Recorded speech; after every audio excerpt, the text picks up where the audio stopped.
لله رب العالمين والصلاة والسلام على سيد الأنبياء والمرسلين والعاقبة للمتقين وعلى آله وصحبه أجمعين أما بعد أعوذ بالله من الشيطان الرجيم بسم الله الرحمن الرحيم وما كان لمؤمن ولا مؤمنة إذا قضى الله ورسوله أمرا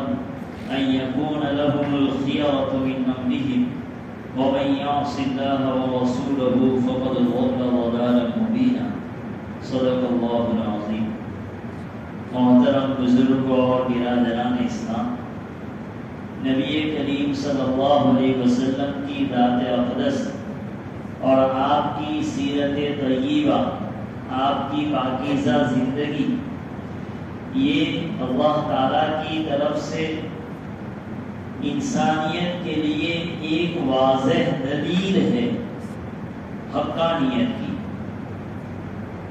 اللہ تعالیٰ نے سورہ نساء کے اخیر میں فرمایا یا ایھا الناس قد جاءکم برہان من ربکم وانزلنا الیکم نورا مبینا، کہ لوگوں ہم نے تمہاری طرف ایک کھلی ہوئی دلیل اتاری ہے اور ایک واضح نور، روشنی تمہاری طرف بھیجی۔ تو برہان، واضح دلیل، کھلی ہوئی دلیل سے مراد وقال حضرت عبداللہ بن عباس رضی اللہ عنہما، نبی کریم صلی اللہ علیہ وسلم کی ذات اقدس، آپ علیہ السلام کی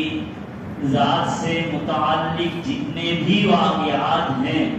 اور سیرت میں جو واقعات ہم دیکھتے ہیں، ہر واقعے میں امتیوں کے لیے رہنمائی موجود ہے۔ اسی میں سے ایک واقعہ معراج کا ہے، جو مشہور قول کے مطابق ہمارے اس موجودہ ماہ سے پیوستہ، یعنی اس سے پہلے جو گزرا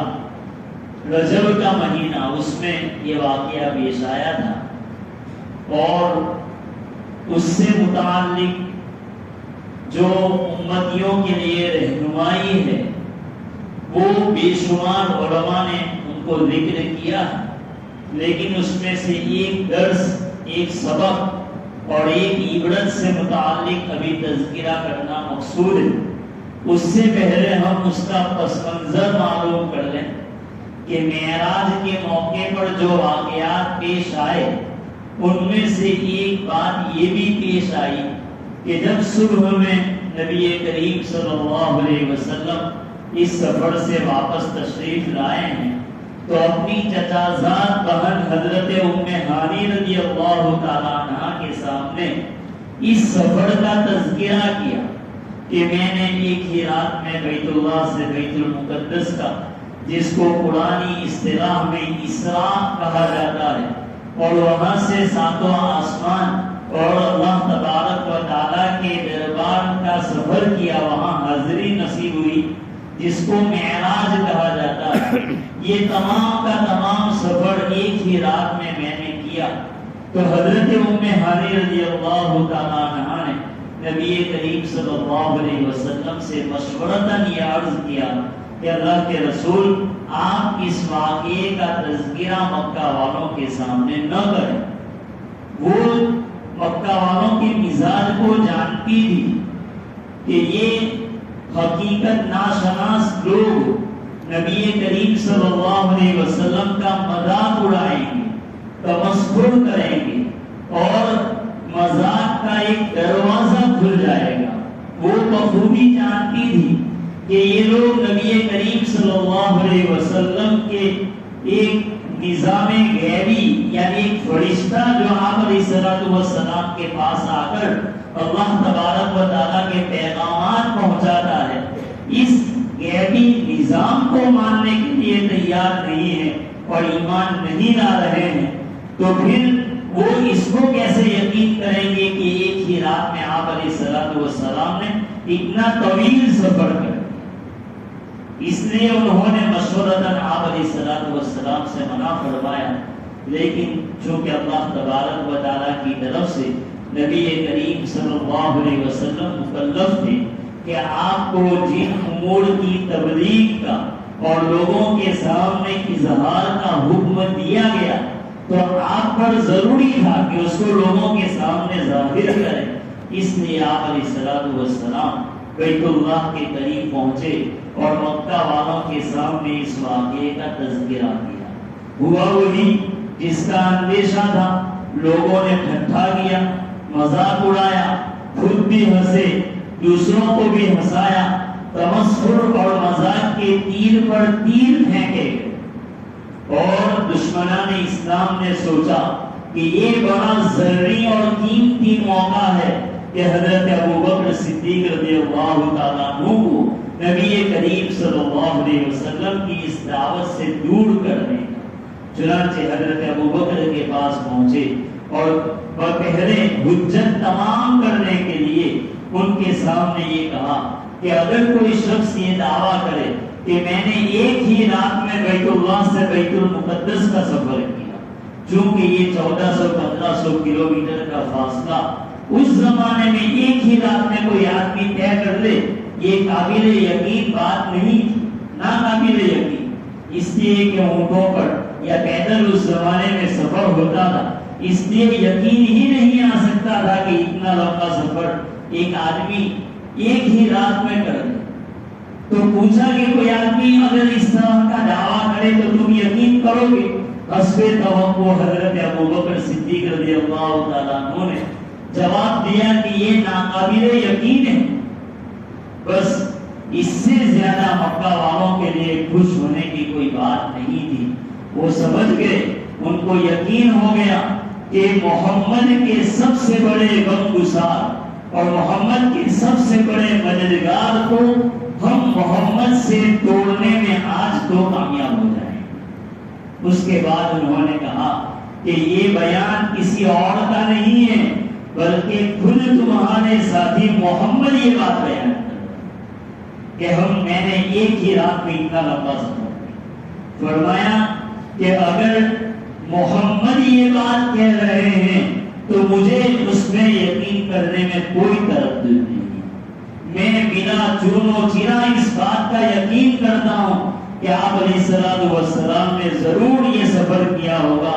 اس لیے کہ ہم نے جبرائیل کو آج تک نہیں دیکھا، لیکن اس کے باوجود ہم محض محمد صلی اللہ علیہ وسلم کے کہنے پر اس بات کا یقین رکھتے ہیں کہ جبرائیل آ کر اللہ تعالیٰ کے پیغامات محمد کو پہنچا دیں. پھر کیا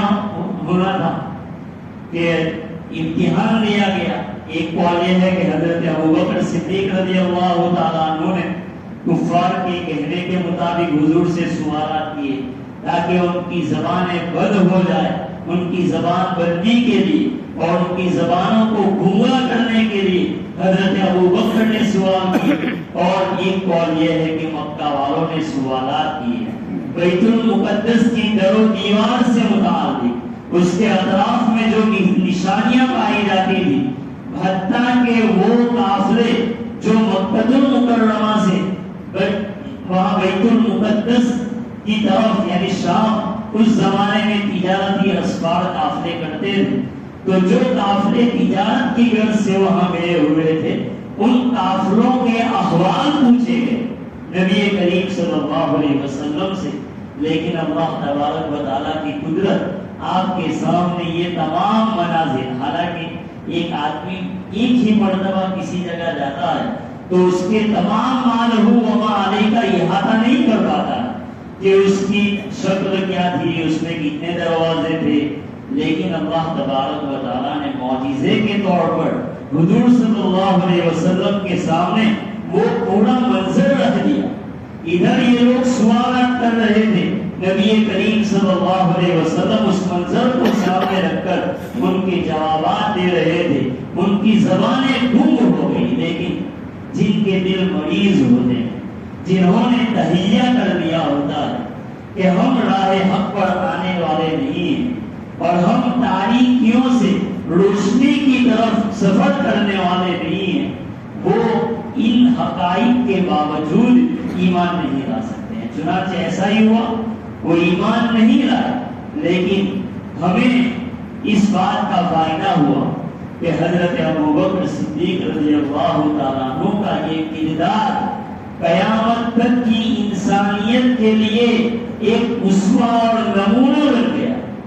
اسی واقعے کی وجہ سے حضرت ابوبکر رضی اللہ تعالیٰ عنہ کو صدیق کا لقب ملا، اور ہم آپ کو صدیق اکبر کے نام سے یاد کرتے ہیں۔ سب سے بڑی تصدیق کرنے والے نبی کریم صلی اللہ علیہ وسلم۔ یہ واقعہ زبان زد خاص و عام ہے، سب لوگ جانتے ہیں۔ جو بھی دین کی تھوڑی بہت معلومات رکھتا ہو وہ اس واقعے سے واقف ہے، اور عام طور پر یہ تفصیلی واقعہ معراج کا شہروں کے اندر جو بیانات کے اندر ذکر بھی کیا جاتا ہے، اور لوگ عقیدت اور محبت کے کانوں سے اس کو سنتے بھی ہیں، لیکن اس کی گہرائی میں جا کر غور کرنے کی ضرورت ہے۔ اسی واقعے سے ایمان کی حقیقت ہمارے سامنے کھل کر آتی ہے۔ اللہ تبارک و تعالیٰ نے ہم لوگوں کو جو بے شمار نعمتوں سے نوازا ہے، ان میں ایک بہت بڑی نعمت عقل کی ہے۔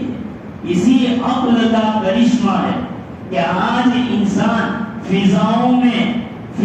کو ناپ رہا ہے، چند گھنٹوں میں ہزاروں کلومیٹر کا فاصلہ طے کر لیتا ہے۔ اسی عقل کا کرشمہ ہے کہ انسان نے چاند اور مریخ پر اپنے قدم جما رکھے ہیں۔ اسی عقل کا کرشمہ ہے کہ سمندر کی اتھاہ اور بے پناہ گہرائیوں پر انسان نے فتح پا لی ہے۔ اس لیے اس کو اپنی اس عقل پر بڑا گھمنڈ ہے۔ وہ یہ سوچتا ہے کہ مجھے اپنی عقل کے فتوے پر عمل کرنے کا حق ہے۔ میری عقل جس کو معتبر سمجھے اور میری عقل جس کا ادراک کر لے، میری عقل میں جو بات آ جائے تو وہ موجود ہے، اور جس بات کو میری عقل قبول نہ کرے وہ محض ایک وہم ہے، دنیا میں اس کی کوئی حقیقت نہیں۔ وہ یہ سمجھتا ہے کہ انسان کی آنکھوں سے اور انسان کے بنائے ہوئے مشینوں سے جو چیز نظر آتی ہے وہ دنیا میں موجود ہے، اور انسان کی آنکھوں سے یا مشینوں سے جو چیز نظر نہیں آتی ہے وہ دنیا میں موجود نہیں ہے۔ لیکن اسلام ہمیں یہ بات بتاتا ہے کہ عقل اور مشاہدہ دیکھنے کی طاقت، اس کی سرحدیں جہاں ختم ہوتی ہے وہاں سے اللہ تعالیٰ کا غیبی نظام شروع ہوتا ہے۔ اسی غیبی نظام کی وجہ سے ہم اللہ پر یقین رکھتے ہیں، وحی کے نظام پر یقین رکھتے ہیں، انبیاء پر، فرشتوں پر، جنت جہنم پر جو ہمارا یقین ہے۔ کیا ہم نے اپنی آنکھوں سے ان چیزوں کو دیکھا ہے؟ محض غیبی نظام کی وجہ سے ہم ان تمام چیزوں پر یقین رکھتے ہیں، اور یہ ہمارا اٹوٹ اس بات پر یقین ہے، ایک مسلمان ہونے کی حیثیت سے ہم پر یہ لازم ہے۔ ایک آدمی چاہے کتنا ہی پابند صلاۃ ہو، فرائض ہی نہیں بلکہ سنن اور نوافل کا بھی خوب اہتمام کرتا ہو، اور صرف زکات پر اکتفا نہ کرتا ہو بلکہ صدقہ اور خیرات کی بھی خوب کثرت ہو، اور حج پر حج کیے جا رہا ہو، لوگوں کے ساتھ اس کے تعلقات بھی بہت عمدہ ہو، اس کی سخاوت کے چرچے پورے علاقے کے اندر لوگوں کی زبان زد ہو، اور کوئی آدمی اس کی زندگی کے کسی شعبے پر اور اس کی کسی چیز پر انگلی رکھنے کی بھی ہمت نہ رکھتے ہوں، لیکن ان تمام نیکیوں کے باوجود، ان تمام خیر کے باوجود، وہ بات جو دین کے صحیح سر چشموں سے یعنی قرآن اور حدیث سے اور صحیح سندوں سے ہم تک پہنچے، جیسے ہمارے اسلاف نے ان باتوں کو ہم تک پہنچایا، اور پوری دنیا کا ایک بہت بڑا طبقہ اس بات کو نقل کرتے چلا آ رہا ہے۔ آج یہ کوششیں ہو رہی ہے کہ اسلاف پر سے اعتماد لوگوں کا اٹھا لیا جائے، نتیجہ یہ ہوگا کہ یہ دین بے معنی ہو کر رہتا ہے۔ جب اسلاف سے اعتقاد اٹھ جائے گا تو احادیث بھی ہمارے نزدیک قابل یقین نہیں رہی، اور قرآن بھی نعوذ باللہ ہمارے نزدیک قابل یقین نہیں رہی۔ تو اگر کوئی آدمی دین کے صحیح سرچشموں سے جو بات منقول چلی آ رہی ہو اس کا انکار کر دے، ان تمام نیکیوں کے باوجود وہ ایمان سے محروم ہو۔ اللہ تبارک و تعالیٰ نے قرآن مجید میں بار بار اس بات کی وضاحت کی ہے کہ کسی حکم شرعی کے جائز یا ناجائز ہونے کا معیار تمہاری عقل اور ان احکام کا تمہاری مصلحتوں کے موافق ہونا یہ نہیں ہے، بلکہ احکام کے جائز اور ناجائز ہونے کا معیار اللہ تبارک و تعالیٰ اور اللہ کے رسول صلی اللہ علیہ وسلم سے اس حکم کا ثابت ہونا۔ جو آیت میں نے پڑھی، اللہ تبارک و تعالیٰ فرماتے ہیں وَمَا كَانَ لِمُؤْمِنٍ وَلَا مُؤْمِنَةٍ إِذَا قَضَى اللَّهُ وَرَسُولُهُ أَمْرًا أَن يَكُونَ لَهُمُ الْخِيَرَةُ مِنْ أَمْرِهِمْ۔ اللہ اور اس کے رسول کسی بات کا حکم دے دیں تو کسی مومن مرد یا عورت کے لیے اس میں کسی شک شبہ کی گنجائش رہتی ہی نہیں۔ اگر کوئی شک شبہ کرتا ہے، اللہ تعالیٰ کے فرماتے ہیں وَمَن يَعْصِ اللَّهَ وَرَسُولَهُ فَقَدْ ضَلَّ ضَلَالًا مُبِينًا، وہ کھلی ہوئی گمراہی میں جا پڑا۔ گویا اللہ تبارک و تعالیٰ اس آیت کریمہ سے یہ واضح کرنا چاہتے ہیں کہ اللہ تعالیٰ کی ذات یہ حکیم ہے۔ قرآن میں جا بجا اللہ تعالیٰ نے اپنے حکیم ہونے کا دعویٰ کیا ہے۔ واللہ علیم حکیم، اللہ تعالیٰ سب کچھ جاننے والے حکمت والے ہیں۔ واللہ واسع حکیم، اللہ تبارک و تعالیٰ بے پناہ طاقت والے اور حکمت والے ہیں۔ اس کا کوئی حکم حکمت سے خالی نہیں ہوگا، لیکن اس کے باوجود آپ قرآن پر نظر دوڑائیے، چند احکام ایسے ہیں کہ جن میں اللہ تعالیٰ نے ان احکام کی مصلحتوں کو بیان کیا ہے، لاجک کو بیان کیا ہے، ورنہ اکثر مقامات پر اللہ تعالیٰ نے ان احکامات کی عقلی حکمتوں کو، لاجک کو ذکر نہیں کیا۔ اس میں اسی طرح اشارہ ہے کہ کسی بھی حکم کو ماننے کا معیار تمہاری عقل اور تمہاری مصلحتوں کا اس شرعی حکم کے ہم آہنگ ہونا یہ نہیں ہے، بلکہ اللہ اور اس کے رسول سے کوئی حکم ثابت ہو جائے تو اب اس کو قبول کرنا۔ اسلام سے پہلے لوگ یہ کہتے تھے کہ سود لینے اور تجارت کے ذریعے نفع کمانے میں کوئی فرق نہیں ہے۔ ایک آدمی دوسرے کو قرض دیتا ہے 6 مہینے کے لیے 1 لاکھ روپے، اور اس سے کہتا ہے کہ 6 مہینے کے بعد تم مجھے 1,20,000 روپے واپس کرو گے، تو یہ جو 20,000 روپے زائد دے رہا ہے جس کو ہم سود کہتے ہیں، تو لوگ یہ کہتے تھے اسلام سے پہلے کہ یہ 20,000 روپے جو زائد دیے جا رہے ہیں وہ اس 6 مہینے کی مدت کا عوض اور اس کا بدل ہے، کہ 6 مہینے تک اس کے پاس پیسے رہے تو 6 مہینے کا عوض اور بدل ہے۔ اور تجارت میں کیا ہوتا ہے کہ ایک تاجر وہ بڑے بیوپاری کے پاس یا کسی کمپنی سے مال خریدتا ہے، اپنا سرمایہ لگاتا ہے،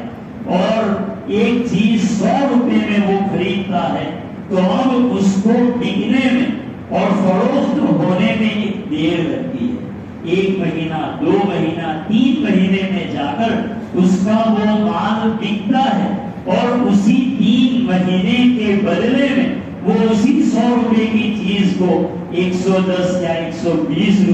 روپے یعنی 10-20 روپے نفع کے ساتھ بیچتا ہے۔ تو گویا انہوں نے سود کو بھی تجارت کی طرح قرار دیا۔ انما البیع مثل الربا، یہ ان کا جملہ قرآن نے نقل کیا کہ خرید و فروخت یہ سود ہی کی طرح پر ہے، کہ جیسے یہاں پر مدت کے بدلے میں نفع کمایا جاتا ہے، اسی طرح سود میں بھی مدت کے بدلے میں اضافہ اور زیادتی قرض دینے والے کے پاس سے دی جاتی ہے۔ اللہ تبارک و تعالیٰ اس کے جواب میں سود کے معاشی، آرتھک، اکنامک نقصانات بیان کر سکتے ہیں، اور تجارت کے آرتھک مفاد اور اس کے فائدے بیان کر سکتے ہیں۔ لیکن اللہ تبارک و تعالیٰ نے ان مصلحتوں کو بیان نہیں کیا کہ اللہ نے تجارت کو کیوں حلال کیا ہے اور سود کو کیوں حرام کیا ہے۔ اللہ تعالیٰ وہاں بیان کر سکتے تھے کہ سودی نظام میں اقتناز دولت کی خرابی پیش آتی ہے، یعنی تمام قوم کا سرمایہ سمٹ کر چند مالداروں کے ہاتھ میں آ جاتا ہے۔ جو لوگوں کو قرض دیتے ہیں تو تمام لوگوں کا سرمایہ اور پونجی سمٹ کر ان چند ساہوکاروں کے پاس آ جاتا ہے۔ اسی طرح اس کی وجہ سے بیکاری عام ہو جاتی ہے، لوگ براہ راست پیسے سے پیسہ پیدا کرنے کی فکر میں لگ جاتے ہیں اور درمیان میں جو مزدور لوگوں کی محنت کام میں آتی ہے ان تمام سے چھٹی مل جاتی ہے، جس کی وجہ سے بیکاری عام ہو جاتی ہے۔ اس کے علاوہ بہت سارے تجارت کے فوائد اور سود کے نقصانات ہیں، اللہ تعالیٰ ان کو بیان کر سکتے تھے، لیکن صاف حکم نے دیا کہ احل اللہ البیع وحرم الربا، تمہاری عقل کو بالائے طاق رکھو۔ اللہ تعالیٰ نے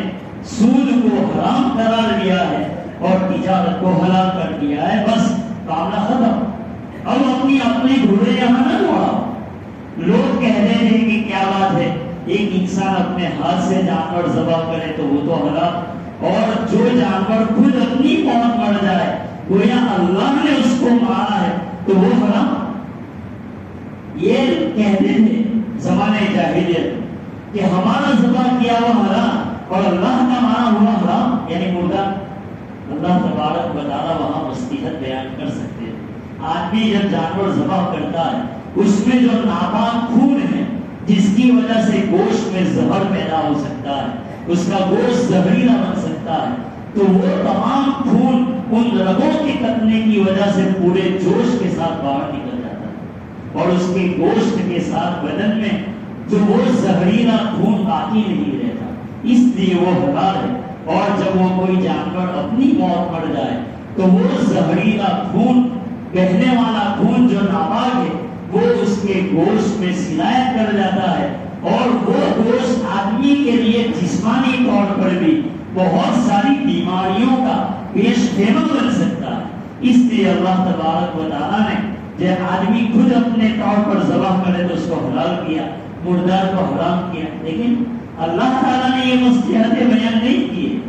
یہ اور بات ہے کہ لوگوں کے مزاج کو سامنے رکھ کر ہمارے اسلاف نے اس پر بھی بے شمار کام کیا اور احکام کی عقلی مصلحتوں کو، اس کے لاجک کو کتابوں کے اندر جمع کر دیا، لیکن اللہ تعالیٰ نے یہ بیان نہیں کیا۔ اللہ تبارک و تعالیٰ نے صاف اعلان کر دیا کلوا مما ذکر اسم اللہ علیہ، جس پر اللہ کا نام لیا جائے اس کو کھاؤ، لا تاکلوا مما لم یذکر اسم اللہ علیہ، جس پر اللہ کا نام نہ لیا جائے اس کو مت۔ یہ احکام ہمیں اس بات کی دعوت دیتے ہیں کہ عقل اللہ تعالیٰ کی بہت بڑی نعمت ہے، اللہ تعالیٰ نے اس کو استعمال کرنے کا قرآن میں حکم دیا، لیکن اس لیے نہیں دیا کہ جہاں قرآن اور حدیث میں صاف احکام موجود ہوں وہاں پر بھی ہم لاجک تلاش کریں اور وہاں پر بھی ہم اس کو عقل کی معیار پر پرکھیں کہ اگر عقل کے نزدیک وہ درست ہے تب تو قابل قبول ہے، اور ہم اس موقع پر اپنی عقل کو قرآن اور حدیث کے بجائے عقل کو حاکم بنا۔ آج مغربی تہذیب، مغربی کلچر اسلامی ممالک، عالم اسلام اور مسلم نوجوانوں پر جو حملہ کر رہا ہے اس میں یہ دو باتیں خاص طور پر ان کے سامنے ہیں۔ ایک یہ کہ ہر شرعی حکم کو عقل پر پرکھو،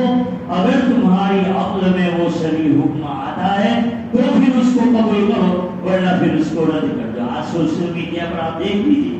بے شمار ایسے لوگ جو بظاہر مسلمان ہیں اور ایسا لگتا ہے کہ یہ تینوں شریعت کے سب سے زیادہ جاننے والے ہیں، لیکن وہ مغربیت سزا ہیں، ان کے دسے ہوئے ہیں، جس کی وجہ سے وہ مسلم نوجوانوں کے ذہنوں میں یہ زہر پیدا کر رہے ہیں اور لوگوں کو دین سے دور کر رہے ہیں۔ ہر آدمی کی اتنی صلاحیت نہیں ہوتی ہے کہ وہ احکام کی مصلحتوں کو سمجھے، تو اس لیے ہمیں چوکنا رہنے کی ضرورت ہے اور ہم اپنے دل کے اندر اس بات کا یقین رکھیں کہ کہ جو احکام قرآن و حدیث سے صحیح سندوں سے ہم تک پہنچے ہیں ہم اس پر یقین رکھتے ہیں، چاہے اس کا لاجک ہماری سمجھ میں آئے یا نہ آئے۔ اللہ تبارک و تعالی گمراہیوں سے ہم تمام کی حفاظت فرمائے۔